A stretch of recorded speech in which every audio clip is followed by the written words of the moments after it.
Warahmatullahi wabarakatuh. Salam sejahtera untuk kita semua, teman-teman media. Terima kasih sudah hadir walaupun undangannya mendadak ya. Tadi memang Bung Rocky merasa ingin perlu bertemu dengan teman-teman, daripada banyak sekali pertanyaan masuk satu persatu, daripada dijawab satu-satu, lebih baik kita ketemu langsung gitu ya Bung Rocky ya. Betul. Kita ngomongin apa hari ini? Soal PT 0%. Oke. Jadi kita ngomongin hari ini soal PT 0% ya. Silakan Bung Rocky untuk menjelaskan soal PT 0% itu. Semuanya dimulai dari soal PT 0%. Yes. Mike. Mic-nya harus mepet. Kita selalu berupaya untuk mendudukkan masalah di dalam konteks yang paling purba, konteks yang paling awal, yaitu kegagalan negara untuk menghidupkan percakapan politik. Kegagalan yang disebabkan oleh berbagai macam ambisi yang seharusnya dikanalisasi melalui persaingan politik. Tapi karena persaingan politik ditutup oleh soal-soal persyaratan 0% segala macam itu, maka dia cari kanal tuh. Jadi itu konteks besarnya tuh kira-kira tuh. Kenapa kemudian misalnya buruh nuntut Omnibus Law dibatalkan, kenapa masyarakat adat tetap bergerak untuk mempertahankan hak rakyat mereka tuh. Ini semua karena tidak ada kejelasan regulasi. Tapi itu saya jadikan aja sebagai patokan kalau kita bicara. Yang lebih penting adalah saya mengantisipasi pertanyaan-pertanyaan wartawan yang mesti berat. Jadi itu intinya tuh. Saya mulai dengan satu kesan pribadi saya. Selama kurang lebih 1 minggu ini ketika kasus ini mulai beredar, saya ada di mungkin 9-10 kota di Lombok, Jawa Timur, Jawa Tengah tuh. Diundang oleh para mahasiswa tuh. Dengan maksud saya memberi kuliah seperti biasa, kuliah umum. Tetapi dari seluruh undangan seminggu ini, seluruhnya dipersekusi. Saya nggak boleh masuk kampus, saya nggak boleh ketemu akademisi itu. Jadi ada dugaan saya bahwa soal ini soal biasa aja kan. Mau dibuat bicara hukum, oke. Tetapi jangan halangi saya untuk bicara dengan para mahasiswa itu. Nah, yang menggemparkan kemarin adalah di yang saya tahu di Jogja itu adalah saya dihalangi untuk bertemu dengan kurang lebih 1.500-2.000 mahasiswa di situ.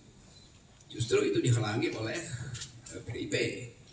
Dan saya merasa buat apa menghalangi saya? Toh kalian partai, kalian punya kekuatan untuk mengubah undang-undang tuh. Silahkan ubah undang-undang di DPR buat intelektual atau akademisi atau kritis sosial nggak boleh bertemu mahasiswa tuh. Jadi itu yang saya sayangkan.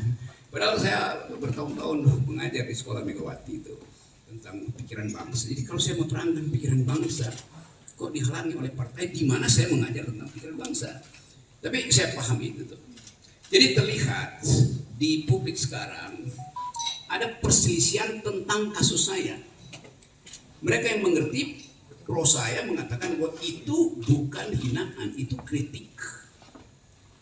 Nggak usah saya lanjutkan argumennya. Jadi saya berterima kasih kepada mereka yang menganggap bahwa saya justru membuka pembicaraan untuk menghidupkan diskursus tentang apa sebetulnya yang disebut kritik publik terhadap pejabat publik. Nah, saya berterima kasih pada mereka.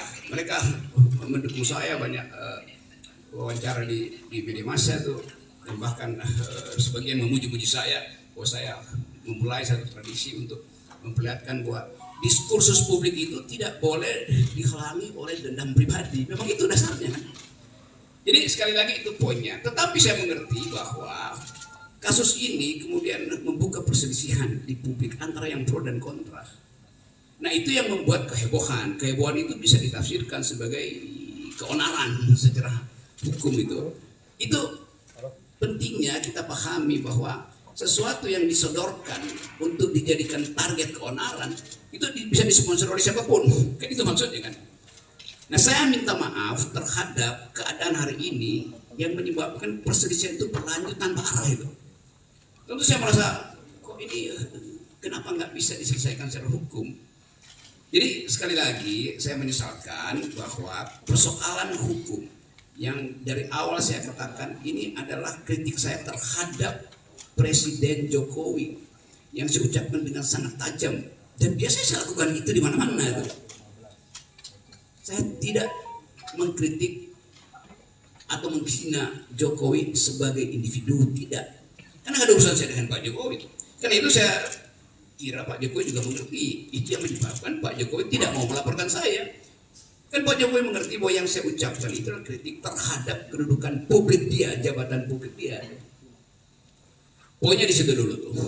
Jadi bab pertama saya mau terangkan bahwa di dalam demokrasi persaingan pikiran itu dilegalkan, bahkan dianjurkan, supaya kita bisa menapis mana yang disembunyikan, mana yang sebetulnya genuine, mana yang sebetulnya palsu. Nah kita di sini belum sampai di sini. Jadi saya paham bahwa kemarahan sebagian pihak itu karena belum bisa membedakan mana kritik publik dan mana dendam pribadi. Saya tidak punya dendam apa-apa dengan Pak Jokowi. Bahkan saya sudah berkali-kali katakan bahwa anaknya Pak Jokowi bertemu dengan saya, dia minta kritik, saya kasih kritik. Pak Jokowi mantu, saya diundang, bahkan undangan VIP, tapi saya nggak bisa datang. Jadi nggak ada soal di situ. Sekarang pertanyaannya, kok kenapa jadi soal? Artinya ada yang ingin dia bermain di air keruh. Tapi saya mengerti tahun politik pasti ada sifat semacam itu tuh, mengambil keuntungan dari problem ini.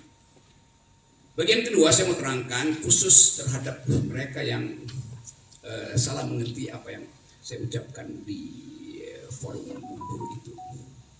Saya hanya mengkritik dua hal pada waktu itu. Satu soal IKN, satu soal Omnibus Law. Tolong perhatikan ya. Saya terangkan bahwa saya pro gerakan buruh yang akan demo tanggal 10 karena sudah berbulan-bulan proposal buruh itu diabaikan pemerintah. Bahkan saya terangkan di situ bahwa Omnibus Law itu kemaksiatan politik karena menghina hak buruh untuk memperoleh sebetulnya memperoleh pendapatan. Jadi Omnibus Law itu menyingkirkan hak kesejahteraan buruh. Kalau ada dalil enggak itu bagus. Loh kenapa kalau bagus itu buruh udah berbulan-bulan melakukan demonstrasi itu. Dan kita tahu bahwa undang-undang itu dibolak-balik, udah ditolak Mahkamah Konstitusi, diputar lagi dengan asumsi bahwa itu bisa diperburukan, lalu barang yang sama dijadikan undang-undang kan. Kan itu yang saya sebut sebagai apa permainan semacam itu, pusat menipu tuh. Pemerintah menipu kebijakan. Jadi saya memang pro buruh. Lalu dianggap bahwa saya mengompori buruh untuk 10 Agustus. Bukan, buruh itu memang sudah berencana secara periodik untuk demonstrasi. Bukan saya mengompori.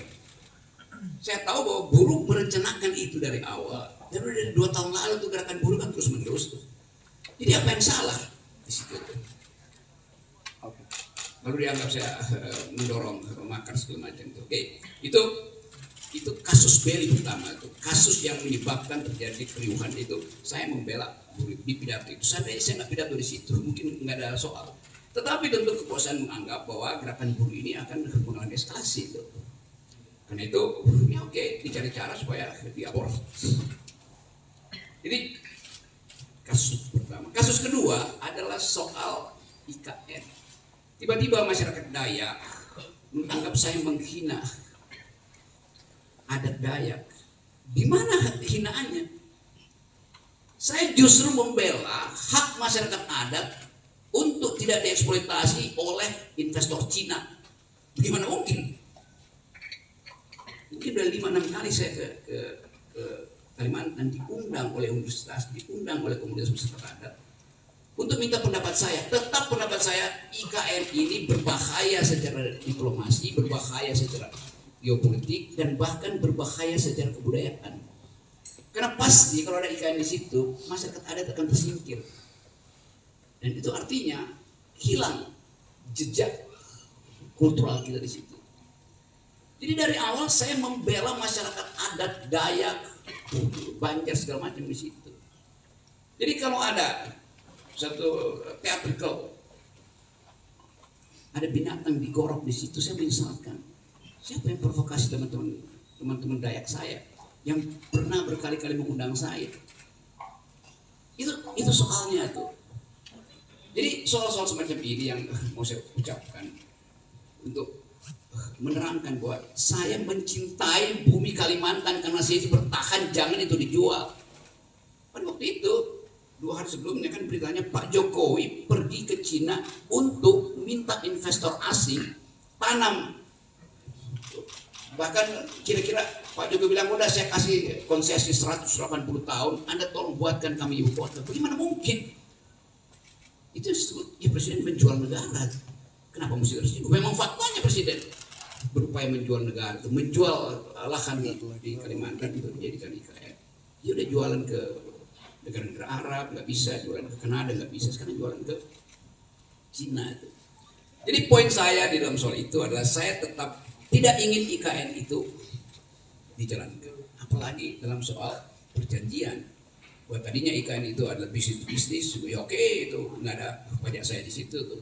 Lama-lama menggerogoti APBN. Pada saat yang sama APBN itu mesti dipakai untuk membackup anak-anak Kalimantan. Harusnya pendidikannya mereka lebih tinggi, stunting tidak terjadi di situ. Kan saya lakukan pembelaan pada masyarakat adat di situ. Oke, demikian juga di tempat lain di mungkin NTT, NTB itu di Papua ada orang yang tiba merasa bahwa tersinggung. Iya, saya minta maaf karena saya menyebabkan kalian berselisih. Nanti diterangkan apakah perselisihan itu saya yang picu. Bukankah ada forum untuk perselisihan? Kenapa mesti pakai kekerasan misalnya? Tapi saya menangkap itu bahwa kemarahan itu memang harus diucapkan pertama kali. Dan itu yang membuat saya tetap akan mengatakan bahwa saya akan terus mengambil resiko untuk menjadi